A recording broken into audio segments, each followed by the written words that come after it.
Gateway of the Mind is a well-known creepypasta, a bunch of mad scientists attempting some unbelievably literal interpretation of a figure of speech. This experiment was performed promptly after World War II ended, and seems to fit in with the long line of strange experiments performed by the Nazis, during and or post-war. This is the basis for this page. The Nazi reign was famous for its backdoor scientists and occult researchers. Special expeditionary divisions of the Reich were often sent out in search of artifacts or locations of occult or religious significance. Meanwhile in Germany, bunkers were assembled and mansions and castles were fitted with labyrinths and dungeons which were filled with strange experiments and research notes. Whenever the Allies found these places, they were often gutted, burned, or otherwise destroyed and abandoned. Whenever a lab was found intact, the research was often incoherent or missing, or later destroyed by the Allies to prevent the Nazis from recovering any hidden data. A lot of the Nazi experiments were kept under the radar. That is until recently, you see.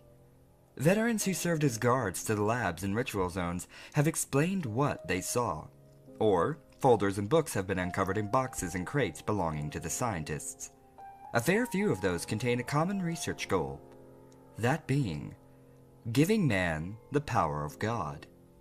Exactly the true power is often up to debate, but it appears that it is often described in Nazi research as immortality, unable to die, invulnerability, or other factors surrounding losing the capacity to die in some way or another.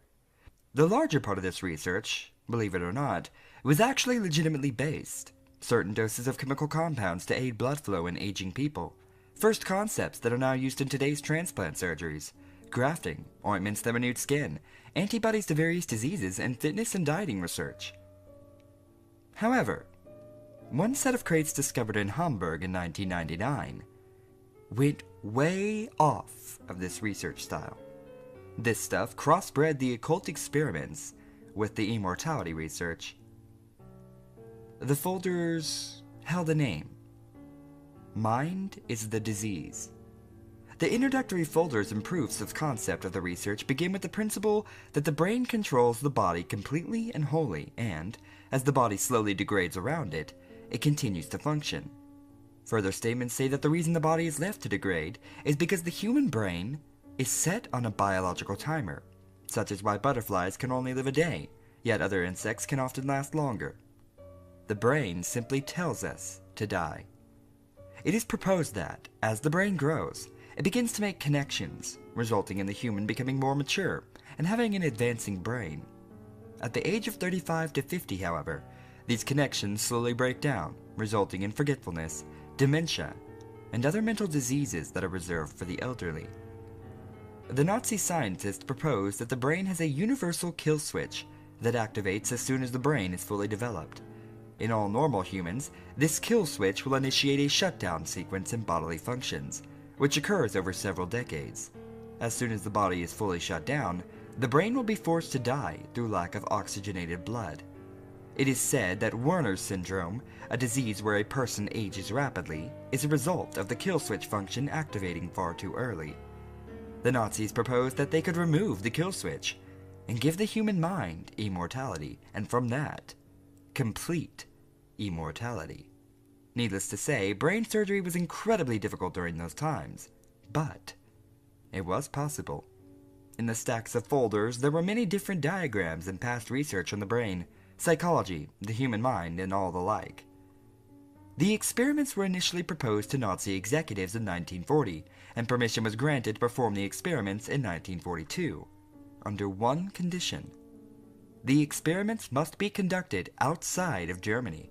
The German populace must not see this experiment in any way, shape, or form. Now, it was no surprise to the scientists that the executives were paranoid about public relations, but the idea of performing the research outside of the fatherland was foreign in itself. Most experiments were performed in bunkers or basements.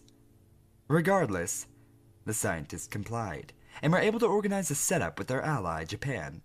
In late 1942, the research had begun. Now here's where it gets strange. The research team had taken over a Japanese orphanage. The orphanage was in the hills, supposedly somewhere in Shimane, an area nearby Hiroshima.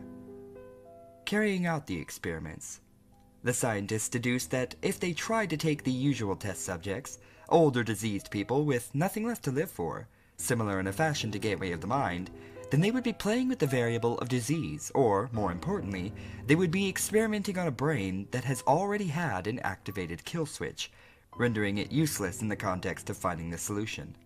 As a result, the Nazi scientists demanded that children, namely the orphans in the orphanage, which they deemed to, again, have nothing else to live for, would become test subjects. Their young brains eliminated any cause of concern for an activated kill switch. To begin the experiments, the children went through numerous immunizations and intense psychological testing to ensure that they would prevent any defects and keep a general benchmark for their subjects. Next, they began with the older staff of the orphanage.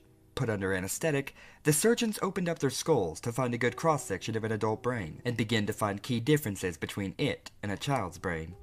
After gaining a model of both a child brain and an adult brain, the scientists deduced that the universal kill switch wasn't located in the brain at all, but in the cerebellum, located at the rear. You see, the cerebellum commands all subconscious activity in the brain, which is understandable since it isn't a conscious action to set off the kill switch. Systematically, they took the tallest child in the orphanage and began to open her up. They were about to begin their first kill switchectomy that they had managed to open up the cerebellum and remove the part presumed to be the kill switch. However, upon closing the subject up, they found that she had expired. They assumed that the incisions on the brain had been too brash and required far more precision. The body was dumped in the forest behind the orphanage.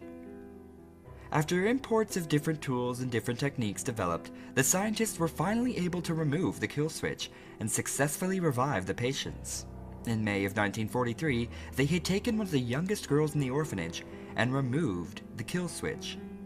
The only function that she lost as a result was the ability to sweat. After their assumed success, the scientists had celebrated, after which everyone went to sleep. The next morning, the scientists woke up, but the girl did not, and was revealed to be comatose. After a while, she was revived successfully, and the kill switchectomies continued.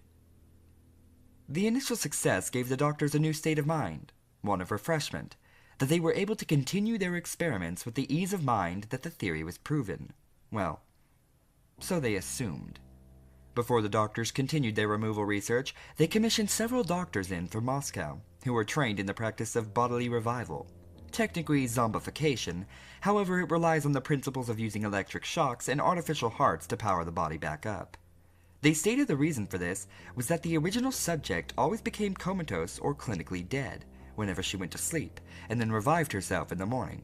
She had no signs of this behavior before the experiment, and despite the fact that she revived herself, the doctors did not want to risk a success turning into a failure. The Russian scientists were put on the task of bringing her back to life whenever she expired. After several days of this, the Nazis concluded that it was safe to continue. Project Venom. Project Venom was a Russian experiment to create super soldiers from the theory of Dr. Frankenstein. It may also form a basis for the Marvel supervillain as well. As a repayment for the use of the Russian scientists, Russia had asked that they combine the research of Project Venom with the Nazis' ongoing experiments. Naturally, the Nazis agreed. However, the limited number of orphans was debilitating, as the Nazis required so many of them and could only offer a single girl. The Russians were content and began their proof of concept. They had artificially created an arm over in Moscow, which was on its way to the orphanage to be grafted on, to prove that amputation and replacement could work. In the meantime, the Russians had to prepare for this. The girl's right arm was amputated. Mysteriously, shortly after, the Russian scientists packed up their equipment and left. The replacement arm never came, and the girl was left with a bandage strapped over her kimono perpetually. The Russians were said to have left with a fearful haste, as if suddenly the air had turned too cold for their tastes. One child out of the whole orphanage did not approve of the scientist's presence. In her acts of rebellion, she stole paperwork and ripped it to shreds, broke glassware, and wrecked surgery theaters. Despite her young age, 8 years old, and size, she had a surprising capacity for destruction. It was noted in a journal that she was heterochromic as well, brown and blue eyes from left to right. The senior scientist despised her, but could not restrain her without arousing suspicion. Instead, they ordered the Nazi soldiers to take care of her. She was brutally beheaded with a blunt bayonet. But she was not buried, just left in the woods behind the orphanage. The soldiers told the caretakers that she had found a new family. The Nazi scientists attempted to play around with their successful experiment by trying different aspects to it, but sadly, none of them worked. And here is a list of them. Entry through the forehead, performed on a 10-year-old boy. Skull was deformed, and the boy had been virtually lobotomized by the end of it. However, he wasn't vegetative as a result, although he was mentally retarded due to the experiment. Entry through the lower jaw, performed on a 6-year-old girl. The tongue and most of the flesh of the lower jaw was removed and could not be replaced. The subject's sinuses were also scrambled. Entry through the side of the head. Subject was reluctantly half-deaf.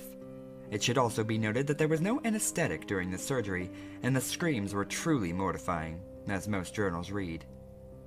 Despite the failure of these, the kill switches were still removed, and the subjects acted in much the same way as the first girl, expiring upon sleep.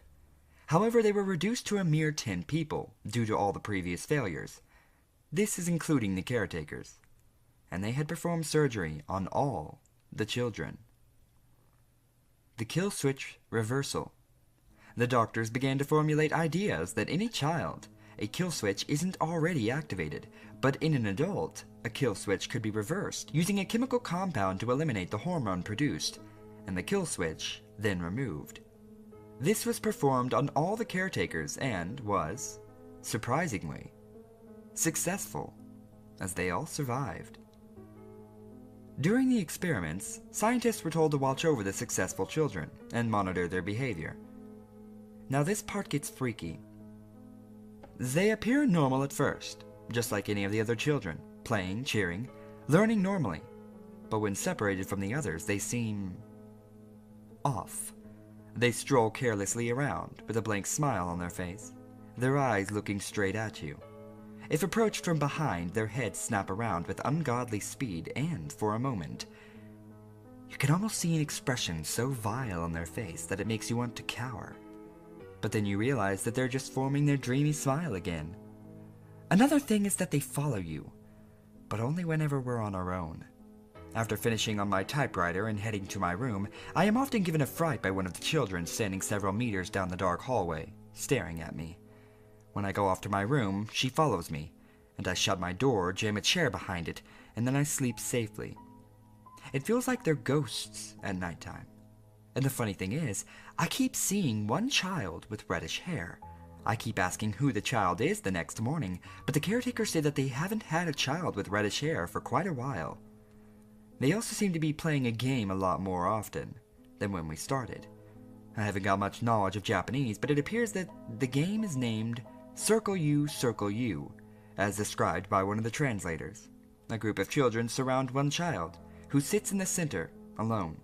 They link arms and begin to move in a circular manner around the child, making scary faces at them and singing an eerie chant. You lose if you flinch. Upon talking to them, I've noticed that they seem more dreamy, forgetful, and somewhat blank, as if the experiments wiped their memories as well. But it's not an innocent type of dreamy, rather somewhat more sinister. They stare at you with wide eyes and ask you questions that you never thought that they would know of. One of them asked, "When your grandmother died, did she really leave you a gold-plated watch?" And it may seem crazy, but my honest answer was yes. Kagome means circle, circle. The game translates to circle you, circle you. The child who rebelled against the scientists was the one with the reddish hair. In early 1945, Hiroshima was bombed. Germany forfeits, and the experiments are ground to a halt.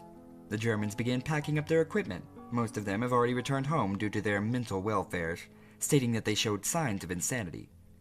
Only 4 scientists remained. After sending the last set of equipment off, the scientists deemed it only justified that they inform the caretakers that they were leaving. So they did so. And to the horror of one of the scientists, and the surprise of the rest, The head caretaker said, in fluent German, "Will you play one last game with us?" The three scientists agreed, and a circle of children and caretakers formed around them. Now, if you flinch, you lose. The one horrified scientist ran to the last truck and jumped on it without looking back.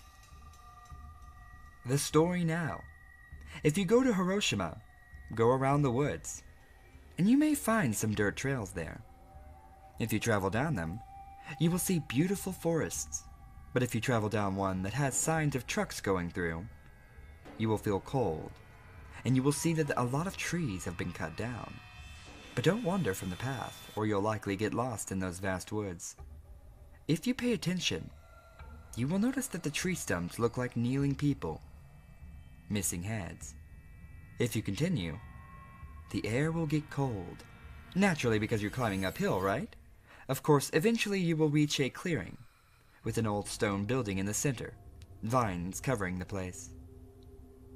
Go inside if you want to play. As soon as you open the door, a foul smell will come out, similar to that of a rotting corpse. If you look down the hall, it will be dark, regardless of the time of day, since there are no lights. Continue down this hall. Take the first left, and then go down that hall until you see one door that appears to be made out of a red-colored wood. The rest of them are brown. Open the door, and you will find 10 happy children and caretakers, all wearing kimonos, playing in a normal playroom.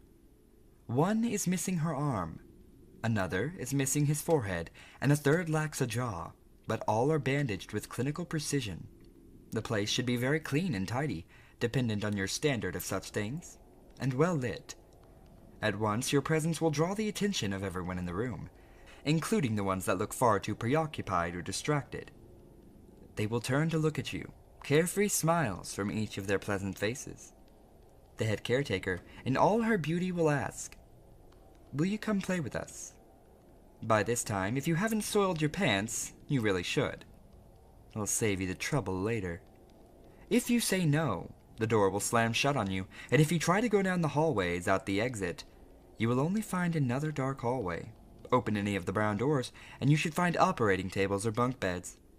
If you continue down the third hallway, you will realize that a girl is standing several meters behind you, her face shrouded by shadow. Approach it, and expect your doom. Continue down the hallway, and try not to let her catch up with you. If you say yes, however, you will be welcomed into the room. The door will close behind you, and everyone will form a circle around you. Now sit down, and don't flinch, a cheerful voice will say.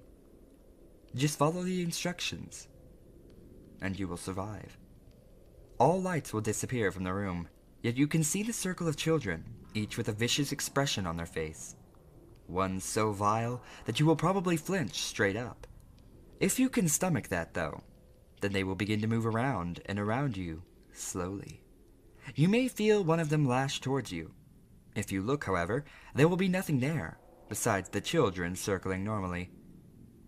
Now, if that wasn't enough, they will begin chanting, "Kagome, Kagome." I really can't explain any further. No one ever lives to tell the tale of what happens then. If you flinch before they chant, they simply continue as normal.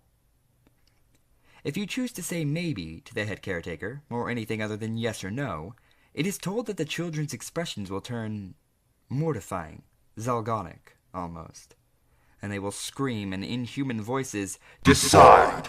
Decide!" If you do anything besides say yes or no from here, it is told that the children and caretakers will slam the door on you. If you turn around, the story varies. Supposedly, your worst fear will be waiting at the other end of the hallway, separating you from your exit. Most notably, the character is Akamanto, or the Rake. The least you could do is greet the creature before he tears you into oblivion. If it has the capacity, he may well respond, and you will die as a polite person. Don't greet him, and you will end up as another one of the beheaded bodies along the trail. If you respond, "I don't understand," and you must be genuine, then the head caretaker will say, "Go to your school and watch your children play." You should understand then. Nothing will have changed, and close the door on your way out. It's common courtesy after all. Disclaimer. Most creepypastas are fabricated. Some derived from psychological stigma, and others are revamped ghost stories. Others still are just in the minds of the people who write them. But there is a small percentage of creepypastas which aren't like that. These are the true creepypastas, the true stories. And that's not to say that they are a higher class of original pastas which spawned forth others. It just means that they're real. Germany did send a research team to Japan to experiment immortality via the brain. And they did experiment on children. And they did do it in an orphanage. This creepypasta is real.